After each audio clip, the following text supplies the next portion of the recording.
Gold, trusted gold buyers. మీరు తాకట్టు పెట్టిన బంగారాన్ని విడిపించి ఈ రోజు ఉన్న మార్కెట్ ధరకు కొనబడను.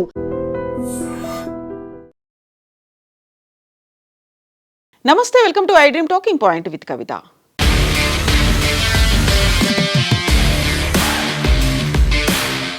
ఈసారి భారత్ మీద దాడి చేస్తే పాక్ ఆక్రమిత కాశ్మీర్తో పాటుగా కాశ్మీర్ మాత్రమే కాదు, భారత్లో ఉన్నటువంటి సుదూర ప్రాంతాల్లోకి చొరబడి మరీ దాడులు చేస్తాం. దీంతో పాటుగా ఆర్ఎస్ఎస్ క్యాంపుల మీద కూడా దాడులు చేస్తామనేటువంటి తీవ్రమైనటువంటి స్వరంతో మాట్లాడారు పాకిస్తాన్ రక్షణ శాఖ మంత్రి ఖవాజా. భారత్ మీద ఆయన మరోసారి నోరు పారేసుకున్నారు. యుద్ధం అంటూ వస్తే భారత్లో సుదూర ప్రాంతాల్లోకి చొరబడి మరీ దాడులు చేస్తాము అనేటువంటి వ్యాఖ్యలు ఆయన ట్విట్టర్ వేదికగా చేశారు. రక్షణ శాఖ మంత్రి రాజ్నాథ్ సింగ్ చేసినటువంటి వ్యాఖ్యలకి కౌంటర్గా పాకిస్తాన్ రక్షణ శాఖ మంత్రి ఖవాజా ఇచ్చినటువంటి స్టేట్మెంట్ ఇది. పాక్ మళ్లీ దాడులకు తెగబడితే గట్టిగా సమాధానం చెబుతామంటూ రాజ్నాథ్ సింగ్ చేసినటువంటి వ్యాఖ్యలకు ఉక్కిరిబిక్కిరైనటువంటి పాక్ రక్షణ శాఖ మంత్రి ఖవాజా భారత్పై ఎదురు దాడికి దిగారు. భారత్ మమ్మల్ని రెచ్చగొడుతోంది, దాడులకు ప్లాన్ చేస్తోంది అంటూ అక్కసు వెళ్ళగక్కారు.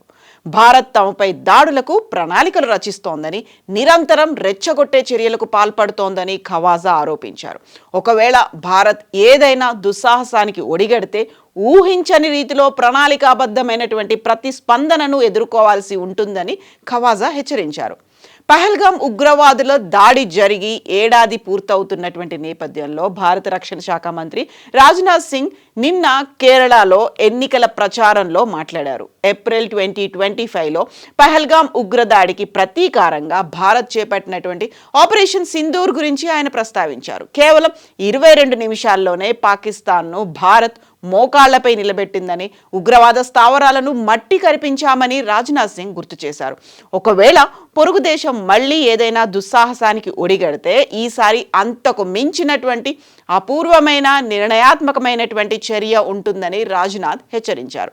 సరిహద్దుల్లో పాకిస్తాన్ మరోసారి దుస్సాహసానికి పాల్పడితే మన ప్రతిస్పందన కఠినంగా, నిర్ణయాత్మకంగా ఉంటుంది అని రాజ్నాథ్ సింగ్ హెచ్చరించినటువంటి వ్యాఖ్యలపై పాకిస్తాన్ రక్షణ శాఖ మంత్రి ఆసిఫ్ శుక్రవారం స్పందించారు. పాక్ మంత్రి ట్విట్టర్లో ఇచ్చినటువంటి రెస్పాన్స్, 2 అణ్వాయుధాల దేశాల మధ్య యుద్ధానికి తావు లేదని భ్రమపడకండి, మా స్పందన అత్యంత వేగంగా క్యాలిబ్రేటెడ్ పద్ధతిలో ఉంటుంది అని అన్నారు. భారత్ చేస్తున్న వ్యాఖ్యలు వారిలో ఉన్నటువంటి వ్యూహాత్మక ఆందోళనను ప్రతిబింబిస్తున్నాయి అనేటువంటి మాటని ఖవాజా అన్నారు. మేము దేనికైనా సిద్ధంగా ఉన్నాం. ఈసారి వేగవంతమైన నిర్ణయాత్మక ప్రతిస్పందనను పాక్ సిద్ధంగా ఉంది. ఈసారి ఘర్షణ 200 నుంచి 250 కిలోమీటర్ల పరిధికి మాత్రమే పరిమితం కాదు. మేము వారి అంటే భారత్ భూభాగంలోకి, వారి ఇళ్లలోకి చొరబడి దాడులు చేస్తాం. ఆర్ఎస్ఎస్ సభ్యుల క్యాంపుల మీద కూడా దాడి చేస్తాము అనేటువంటి మాటలు అన్నారు. ఈ ఖవాజా వ్యాఖ్యలు కవ్వింపు చర్యలుగా ఉన్నాయి అనేటువంటి మాటలు కూడా వినిపిస్తున్నాయి. పహల్గామ్ మీద ఉగ్రదాడి జరిగినటువంటి సంవత్సరం అవుతున్న వేళ భారత్ వైపు నుంచి ముప్పు పొంచి ఉందని అని ఖవాజా ఆసిఫ్ అంటున్నారు. భారత్ తమపై దాడులు చేసేందుకు సాకులు వెతుకుతోంది. మాపై జరిగే ఏ చిన్న దాడినైనా అత్యంత వేగవంతమైన వ్యూహాత్మక ప్రతిస్పందనతో మేము తిప్పికొడతాం. మరోసారి మాతో ఘర్షణకు దిగితే భారత్ తీవ్ర పరిణామాలు అనుభవించాల్సి ఉంటుంది అనేటువంటి మాటల్ని ఖవాజా చేశారు. అంతర్జాతీయంగా ఇరాన్ యుద్ధం నడుస్తున్న నేపథ్యంలో భారత్ దీనిని అవకాశంగా తీసుకొని తమ సరిహద్దుల్లో అలజడి సృష్టించే ప్రయత్నం చేస్తోందని ఖవాజా ఆరోపించారు.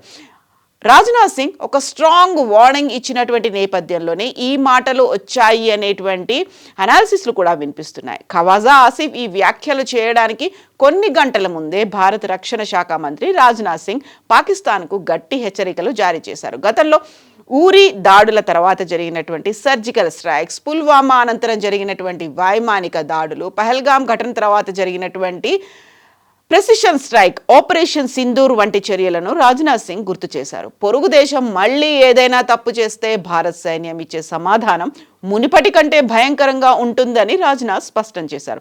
ఈ క్రమంలోనే పాక్ రక్షణ శాఖ మంత్రి ఇలా భయాందోళనతో కూడినటువంటి ప్రకటనలు చేశారు అనేటువంటి మాటలు వినిపిస్తున్నాయి. ఈ నేపథ్యంలోనే సరిహద్దుల్లో హై అలర్ట్ ఏమైనా నెలకొందా అనేటువంటి అనుమానాలు కూడా వ్యక్తమవుతున్నాయి. పహల్గాం మీద దాడి జరిగి 1 year అవుతున్నటువంటి నేపథ్యంలో జమ్మూ కాశ్మీర్ సరిహద్దుల్లో భారత భద్రతా దళాలు అత్యంత అప్రమత్తంగా ఉన్నాయి.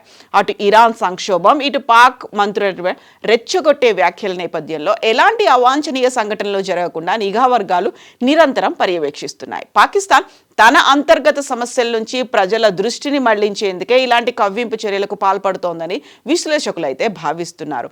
ఒకవైపు పాకిస్తాన్ ఆఫ్ఘనిస్తాన్తో ఒక సంధి కుదుర్చుకునే ప్రయత్నాలు, లేకుంటే యుద్ధ వాతావరణం స్టిల్ కంటిన్యూ అవుతున్నటువంటి నేపథ్యంలో ఇరాన్ మీద అమెరికా, ఇజ్రాయెల్ దాడులు జరుగుతున్నటువంటి ఈ ప్రస్తుత పరిస్థితుల్లో 1 year కంప్లీట్ అయినటువంటి నేపథ్యంలో రాజ్నాథ్ చేసినటువంటి వ్యాఖ్యల మీద పాకిస్తాన్ ఎందుకని అంత తీవ్ర స్థాయిలో ప్రతిస్పందించాల్సి వచ్చింది? పాకిస్తాన్ మళ్ళీ ఏదైనా ప్రయత్నాలు మొదలు పెట్టిందా? ఎందుకంటే ఆపరేషన్ సింధూర్కి ఒక పాజ్ బటన్ మాత్రమే ప్రెస్ చేసి ఉంచాము, ఎనీ టైం పాకిస్తాన్ని భూగోళంలో లేకుండా చేస్తాం, ప్రపంచ పటంలో ఎలాంటి ఆనవాలు లేకుండా పాకిస్తాన్ పోతుంది అని గతంలోనే రాజ్నాథ్ సింగ్తో పాటుగా ప్రధానమంత్రి నరేంద్ర మోదీ చేసినటువంటి వ్యాఖ్యల నేపథ్యంలో పాకిస్తాన్ ఇప్పుడు ఏమైనా మళ్ళీ అలాంటి ప్రయత్నానికి, లేకపోతే వాటికి సంబంధించినటువంటి స్ట్రాటజీ ఏదైనా చేస్తోందా అనేటువంటి అనుమానాలు కూడా వ్యక్తమవుతున్నాయి. మీరేమనుకుంటున్నారో కామెంట్స్ రూపంలో తెలియజేయండి.